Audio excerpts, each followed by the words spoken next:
Alors, on en était à la branche infinie quand t tend vers l'infini. J'ai fait une petite erreur de manip. Qu'est-ce qui se passe? Vous reprenez cet exemple-là, vous l'avez fait, qu'est-ce que vous avez trouvé? Quand t tend vers l'infini, x était tend vers l'infini, je fais le quotient, il est équivalent à t carré sur t carré. En l'infini, ça tend vers 1. Mais quand je fais y moins une fois x de c cette fois-ci, je développe, ce sont encore les termes dominants qui vont partir ici, ce sont les termes en t carré. Mais je regarde, c'est équivalent à 2t qui tend vers l'infini, quand t tend vers l'infini.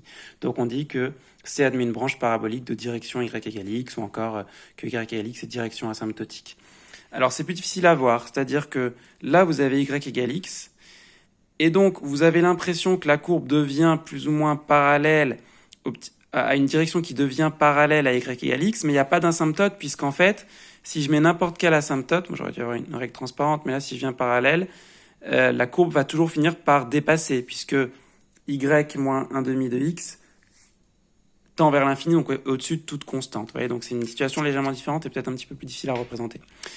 Alors, il nous reste un cas à faire. Bon, c'est anecdotique, mais la notion de point limite, je vous laisse le lire et puis faire l'exemple. En fait, il y a deux branches infinies pour l'exemple 17, allez-y.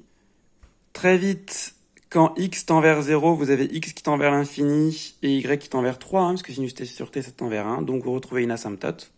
Et puis là, le plus spécifique, quand t tend vers l'infini, vous avez les deux quantités qui tendent vers 0. Et donc là, on a un point limite, c'est-à-dire que ce point spirale, là, cette spirale, si vous arrivez à avoir une bonne résolution, ça va tourner infiniment autour de 0.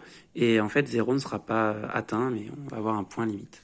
Alors on va regarder d'ailleurs, je vais mettre dans une prochaine vidéo, comment on peut visualiser ça sur GeoGebra.